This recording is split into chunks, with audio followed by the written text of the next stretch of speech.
আবারও ছোট পর্দার নির্মাতার সিনেমাতে কাজ করতে যাচ্ছে বাংলাদেশের number one superstar and mega star Shakib Khan. প্রথমে গুঞ্জন ছিল সিনেমাটিতে থাকছেন শরীফুল রাজ ও মুশারফ করিম। বছর ঘুরতে না ঘুরতে বড় চমক নিয়ে হাজির হচ্ছে নির্মাতা আবু হায়াত মাহমুদ। সিনেমাটির কেন্দ্রীয় চরিত্র কালা জাহাঙ্গীর এর ভূমিকায় থাকছেন ঢাকাই চলচ্চিত্রের শীর্ষ তারকা শাকিব খান। আর এই নিউজটি বর্তমানে সোশ্যাল মিডিয়াতে ব্যাপকভাবে ভাইরাল হয়েছে এবং শোনা যাচ্ছে শাকিব খানের বিপরীতে এই সিনেমাতে নায়িকা হিসেবে কাজ করবে ছোট পর্দার নায়িকা মেহজাবিন চৌধুরী। প্রথমবারের মতো বড় পর্দায় শাকিব খানের বিপরীতে নায়িকা হিসেবে কাজ করতে যাচ্ছেন এই মেহজাবিন চৌধুরী এবং এটাও জানানো হয়েছে এই শাকিব খানের সিনেমাতে মুশারফ করিম ও শরীফুল রাজ থাকবে ক্যামিও চরিত্রে। এই সিনেমার গল্প নির্মাণ এবং প্রযোজনায় থাকছে বিশাল আয়োজন। শাকিব খান থাকছে এক অ্যাকশন প্যাড চরিত্রে এবং নির্মাতা বলেছে এই সিনেমা হতে যাচ্ছে একটি আন্তর্জাতিক মানের প্রজেক্ট যেখানে থাকবে স্টাইল, গল্প এবং অ্যাকশন সবকিছুই পরিপূর্ণভাবে এবং এই সিনেমার শুটিং শুরু হতে যাচ্ছে খুব শীঘ্রই ও এই সিনেমাটি মুক্তি পাবে 2026 সালে ঈদুল ফিতরে।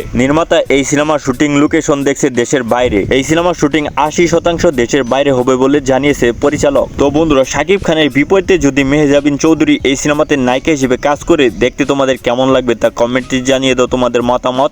সেই সাথে নতুন নতুন আপডেট ভিডিও পেতে আমাদের এই চ্যানেলটিকে অবশ্যই সাবস্ক্রাইব করে আমাদের পাশে থাকো। ধন্যবাদ।